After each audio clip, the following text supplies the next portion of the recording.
transportation department, specifically with our bus drivers in the last couple of weeks. And so we had a meeting with them today at 11, and that was with members of what we call our bus driver advisory. This is a group of drivers that meets with our Senior Executive Director of Transportation, Tisha Davidson. And so they're a group that has been involved, and also some of the drivers that are not part of that, but that have been part of the I guess the walkout that has been happening for today was the third day of that. And so we met at 11 o'clock. We were able to rehash the plans and talk about the plans that we sent out to them last Friday. We allowed them again to talk in a smaller setting. It was probably about 20 of our drivers, along with Chris and Lauren, myself, our school board chair was in the room, and a few other staff members, but just to talk through again, what do you think about the proposals that we have, the proposal that we've given you of action steps for the future? What are your thoughts about these things? They were able to speak. We were probably together an hour and a half where they spoke, again, kind of reiterating some of their concerns. Some of it was restating what they had talked about in that Thursday night meeting.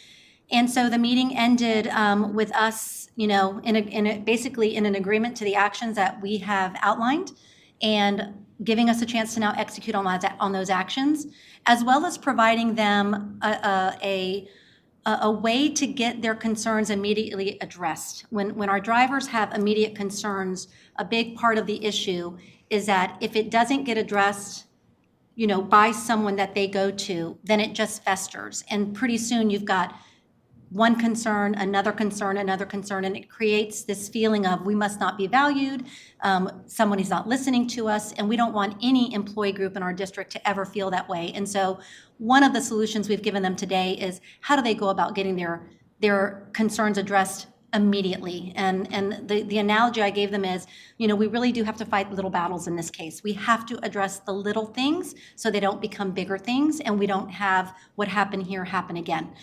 So we left the meeting in a positive state, and with drivers agreeing that they, in that meeting, now not every driver was in that meeting, obviously, but the ones that were in that meeting, everyone, many of them already have been working and had not stopped working, but some of the ones in the meeting that will be back at work tomorrow. So we are looking forward to a new day and allowing us a chance to actually implement the plans that we have outlined with them. And today just gave us even more information that we needed to make sure that the actions we're designing are the right ones. So I will open up to any questions. Drivers want more money, more respect. Those are just some of the things. What are some of the ways that you guys are going to kind of meet the needs that they have brought up? Yep. So basically, with the more money, one of the things that we are doing with them, and this was outlined in the letter, but we were able to explain it in more detail today. When we have 2 meetings next week with them, we are giving each driver an outline document personally of what their pay is per hour, what local longevity that was added last school year means in their pay, and what, because our board passed a market study rate that would take our drivers and all of our classified employees above the average of 5 specific entities, 2 districts of which are some of the highest paid districts. And so basically this individualized memo is going to outline for them all that has been done. I think when you look at a driver's salary, and I want everyone to know very clearly, by showing someone, here is what it was 4 years ago, here is what it is today, making sure you understand your pay, it's still never enough, but we have drastically increased. In some instances, a driver in 4 years may have increased their pay by 25%. They don't realize that. But I think the bigger issue with our drivers is with their pay was that this year it has been done differently. And that was because of the early start calendar. We started prepaying them so that they wouldn't have to wait too long to get paid in the first paycheck. There was an unintended consequence of that in the next paychecks getting prepaid, it makes it very difficult to see what exactly you're getting paid. So there was an unintended consequence that came with that. And so we're going back starting in February to paying them how they were paid before, to where it's you work these hours and then you get paid for them. So we're going to fix that during the month of February. In addition to fixing their pay stub clearly outlined, here's the hours worked, here's what you make per hour. I mean, it was very clear for them before. I'm not really sure why that changed in the process, but it did. And so the pay stub going back to where they can really read it and be very clear about what they're making. And then their timesheet, the time, we started with a new time tracker this year, and that's also been a little bit confusing. And so all of those things are being fixed. And so, so that's about like making sure they're informed about their pay. And that was a huge issue, and that they can read the pay stub easily, that they know what they're making. And again, we talked to them about they are getting another raise. Our local longevity, not local longevity, I'm sorry, that was last year's raise. And that will happen. For those that don't remember that, for every 3 years worked, someone got a 1% raise. So if you were in the system for 21 years, you would have gotten 1% every 3 years, which would be a 7% raise, and that would be on top of any state raise. And so it just every 3 years you're getting a bump up, and that's in addition to any other raises. And so a lot of this is just being clearly explaining it. And then we also, with the new market rate that was approved, that will be built into next year's budget. And so them understanding what that means for their paycheck for next school year is also very important. Because I can't speak for them exactly, but just from what I've heard, I think you're saying for what they go through sometimes, they're not paid enough. Yeah. So how are we going to go about the respect or the behavior Yeah. of buses? Right. No, and those are very good questions. And so basically, working conditions are, I'm not going to say they're equally as important to what people make. It's the working conditions, and that's for every employee group. This is not just the bus drivers. This is every group of employees has to feel that they are respected, and they have to feel that they are in conditions that show that they are valued. And so part of the plan, we talked a lot, probably about the first 45 minutes of the meeting today, was again rehashing discipline and concerns around student behavior, sometimes parent response to drivers, sometimes school staff response to drivers. It was varied, and we listened to very specific situations. And so we outlined the plan, and we will be rolling that out with them next week. It is a plan that will launch to students and families in January, but will be shared with bus drivers and principals next week around discipline and what that's going to look like on the bus with very specific protocols. And so again, and this is coming from at the systems level with those system-wide protocols. And it'll benefit not only the drivers, it'll benefit the school teams that are also responding to driver concerns about discipline on the bus. For those drivers that feel they're running routes that are difficult to run, and if they would like a person to support them, we're gathering data to find out how many drivers feel that way about their runs, so we can determine next steps with having someone ride buses with our drivers. So that will help when a driver feels that, my entire bus I'm having issues with. Another person on that bus to be able to do the proximity, to be able to help with discipline is going to be very helpful. For drivers that just have a child that misbehaves or two that misbehave, they need to know that when they come back to the school and they submit that referral, we need to make sure we're closing the loop with them. So there's protocols across the board that will create that consistency. And that's what it's about. Consistency, not being left up to individual schools, but a system level consistency for how we are dealing with discipline referrals. And again, we're going to continue with training for everyone.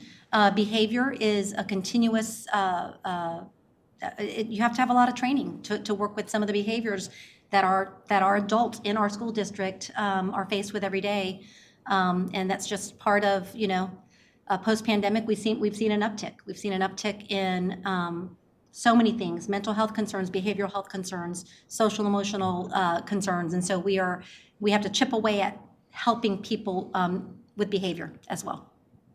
Yes? I know that student behaviors, misbehavior is expected on buses, but I think for some people there might be a little taken aback that you've actually had issues with parents or adults. Can you talk a little bit about, is that just kind of a sporadic here and there sort of thing, or are you seeing it on some routes Yeah. becoming kind of a pattern that I- you may not have never seen before? I have personally, talking to the group today and hearing individual, I haven't heard a system-wide level of some type of pattern with this at all.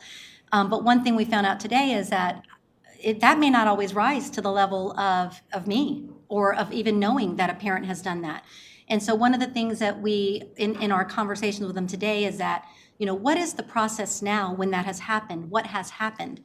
Parents nobody is allowed on a bus, maybe law enforcement, an employee, but a parent is not allowed to get onto a school bus unless they have a prearranged agreement that they have to, buckle in their child. That might be a younger student or a student with disabilities. But other than that, no parent should be on a bus, and it's actually against the law to be on a bus. And so to find out that there have been, I've only heard about a couple of instances, but it sounds like it is more widespread when you talk to the drivers. So I think us finding out, being able to escalate that above just the supervisor of the driver, but getting that to where Ms. Davidson can actually monitor that data and make sure that we're aware of it as a system. But I do think that what we're sending out to parents in January is going to be very clear about our expectations around respect toward our bus drivers. And that's respect toward everyone. Every employee should have a level of respect, and we should also maintain a level of respect with our parents as well. So again, all of this is about respect as a whole. We need to respect our children, we need to respect our parents, and they need to respect us. And so it is a two-way street here, but we're going to do a better job of monitoring that, so I know exactly how many times it's happened, because again, I've only been made aware of a couple. What changed between, Monday and Tuesday, when the first few days of the walkout, and today? Was it that meeting that you had with them, or was it the different things that you addressed today? That is a very good question, because again, Thursday's meeting was a meeting that was planned by the drivers. And I told them this morning, I just kind of crashed their party, because it wasn't a meeting that they said, hey, superintendent, would you come to it? We want to share some concerns with you. It was bus drivers saying, we want to come together because we have concerns. And so a few of us just showed up to them. And so I think that night, when I got up at the end, and I didn't want to invade like their conversation, let them have it. But at the end, they were kind of all looking at me. So I stood up and spoke off the cuff. And the next day, we shared a list of things that we wanted to do more specifically. One of the things we found out in that meeting is that many times, so communicating with bus drivers is not as easy as it is communicating with employees that are housed under a school roof. You can use the principal to get messages to a custodian or to a TA or to a child nutrition worker, whereas getting messages out to bus drivers is more difficult. And especially when they were very honest and said, we don't really read emails very much, and we don't really, and one of our methods is sending out mass emails. We don't really listen to the robocalls very much. That's one of our other, and then we also use the tactic of putting something on their seat because we know they're gonna show up on their bus that next day. But then, if you put a two-page memo on a seat, you've gotta hope that that's gonna be read. And so I think one of the things that we said today that was very clear is that we need to have better lines of communications. And that means this. Every month, and this was in the letter, but we are very serious about it, and I think they realize that as well after today, that every month Ms. Davidson is going to meet with drivers collectively, that's what they want, in a sit-down where it's just her and them, where they can bring these concerns alive to her regularly each month. I think holding in concerns and not escalating them to someone that can address them can be it can be overwhelming. And I think what happens with employees is you feel like you're not being heard, you feel like you're not being respected, all this stuff is bubbling up, one thing happens, the next thing happens, and all of a sudden, we gotta come together and do something about this. I'm really glad that it escalated up the chain, and so that we can take a systems approach, because this is not, the issues about pay, this is not a department issue. It was not a transportation issue about the pay, it was a systems level issue. Systems level issues need a systems level response. So I think today we were able to allow them to restate the issues, but we were very clear with our next steps and asking them, please allow us to execute on these next steps. I am completely committed, because I will say, I've been here for 4 years, and my the most important thing for me as a superintendent is that every single employee in our school district feels valued. And I told them today that is not lip service. It's how I live every day. It's how I wake up. It's how we've been trying to address classified pay, because they're our least paid employees. And so that has been the focus the last 4 years. And I try to just have a sincere conversation with them and tell them that do not wait anymore. Do not wait. One thing happens, you feel like you've taken it to who you need to take to, and it doesn't get fixed. Go to the next place. And Ms. Davidson is going to be that place. And unfortunately, we're going to need to do that a lot in the beginning, as we also work with our supervisors and our entire department to make sure that we are all leading from a place of listening and of problem solving and of making sure that our employees feel valued. That has to be the expectation for all leaders. And so I think today was just, you know, we think you're being heard. My last question then was, let me just go through everything again. Is there anything that we have not addressed within our approach to change? And they felt at the end of that nope. And I said, so tomorrow, you know, basically all of this has been an eye-opening for what we need to do as a system. But at the end of the day, the unintended consequence, and I've used that word 3 times, and I know that, but it's hurting kids because we need to make sure kids get to school. And all of them want the same thing. None of the drivers that have called in wanted to do any harm to children. And I think that we all knew that today. We all agreed to that. And so in the room, the consensus was in the room, we will be back at work tomorrow morning. Yes. I know you're saying this new market rate is going to be built into the new school year, but how are you addressing that concern that like, oh, we need immediate pay increase now, if that's not going to start until the next fiscal year or next school year? Yeah, so I think that honestly, it's number one is knowing exactly what that is even going to mean for them. And also some of them are getting another bump in their longevity this year. So it really is about them understanding where they are, where they started, where they are now, and where they're going next school year. It is a process of increasing pay. And again, bus drivers have been a group that we've actually probably addressed the most with, from extra money to run additional routes when we got back from the pandemic, to attendance bonuses, so we've got many classified employee groups that we're trying to address at once. And next Tuesday, I'll be bringing one last proposal to the board around all of our employees. That is a one-time, I'm not going to get into detail of that because I need to bring it to the board next Tuesday. And so if we're able to do something before the holidays, we will. But again, for an actual raise, hourly raise, that's going to happen in the fall unless we are able to uncover other dollars now. But I think them understanding what that means for their check is very important because it's a year-by-year raise. Last year, when the state gave a 6% raise to drivers, we bumped it up to 8%, and we did local longevity. But it's someone actually understanding that and what that means for their pay.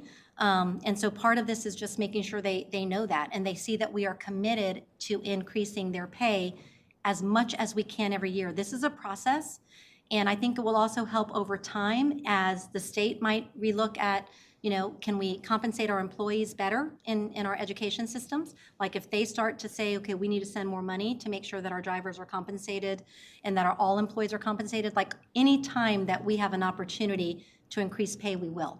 And I think part of it is them knowing that. And we also work with a classified advisory council that represents all of our classified groups, and we're at the table with them quarterly. They have a board, and we meet with them, and every issue that comes up, we address together with them. And so we need to make sure that whoever is representing bus drivers on that advisory, that message also gets back and forth to our drivers. So one more question for the superintendent. She has to run for other meeting, and then Chris and Warren will answer any other questions you have. So, Okay, so I know you also mentioned the fact that these are some actual changes that you're going to be putting into place, but how is that going to be monitored in the future, either starting in January or starting in February, to ensure that Yep. this walkout doesn't happen again? Yeah. And we don't lose drivers? Right, that was part of the discussion today, was actually monitoring and having checkpoints. And so those monthly checkpoints are in-person meetings that the drivers have requested to be able to actually hold us accountable to that. And that's what we talked about today. So there will be a process each of those monthly meetings for an accountability check on the plans. Where are we with the plans? How are they feeling as a result of those plans? And what feedback do they have for us as we keep moving forward? And so, I mean, there's no better pulse check than actually meeting with people to see the impact of what you put in place. What is that impact having on them? And so I think those monthly pulse checks with the drivers will tell us, yep, you're hitting the mark. This is helping. Nope, we're still having these issues. And we're hoping, and what I did say today is when you're talking about large-scale change with people involved, it's gonna be a process for sure. So I said it may not be in 3 days you see, oh my gosh, there's a huge difference. But in 2 weeks, in 3 weeks, in 4 weeks, you should really start to feel the change being taking shape. We'll let Ms. McManus go, and I had just asked you guys if for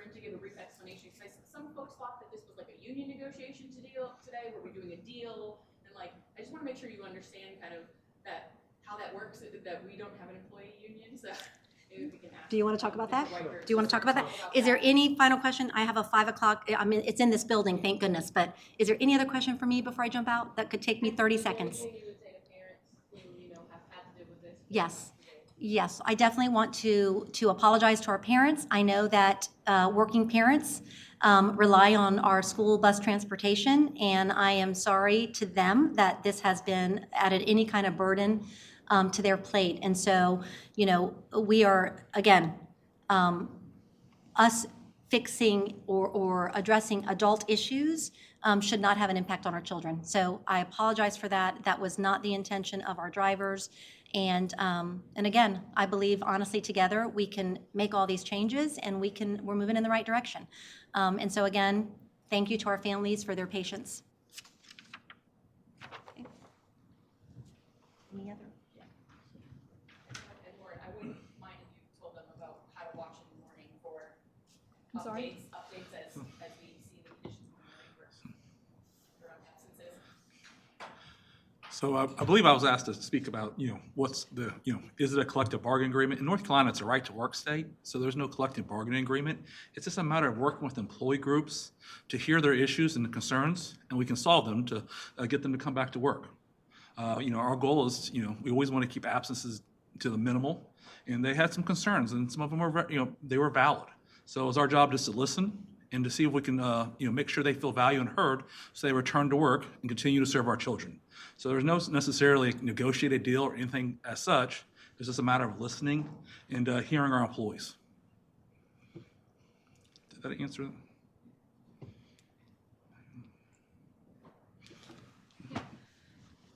So in closing, we will continue to monitor all of our corridors and communicate with our drivers. And if we do have any absences that continue tomorrow, we will continue to push messages out through our Edulog app so that parents know the specific runs that are impacted.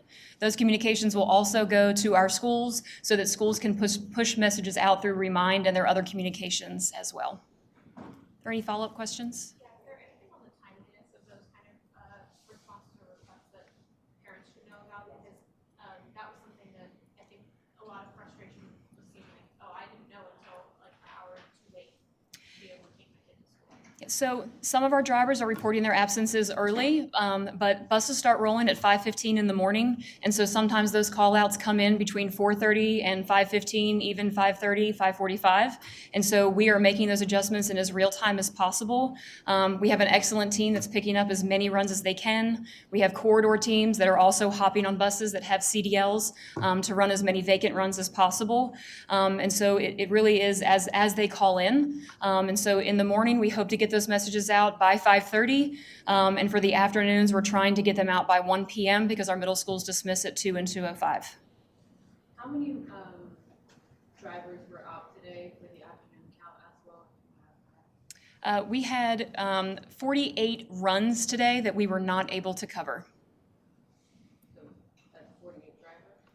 It is not. Do you have a number for drivers? I do not at this time.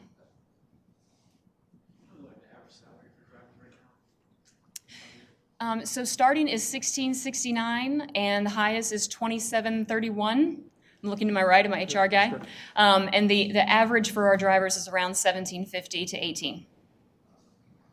And I know that the ones that were in the room, it seemed that they would be coming back to work tomorrow. Do you know if any others will be calling out, or is it just we'll wait and see what happens tomorrow? No, we are definitely not sitting back and waiting. Our ask of the advocacy group was to share the meeting today and talk about the decisions and the next steps in our communications and encourage their fellow drivers to also come back to work. Our corridor teams are also reaching out to drivers, having the same communications, and working to get everyone back that we possibly can.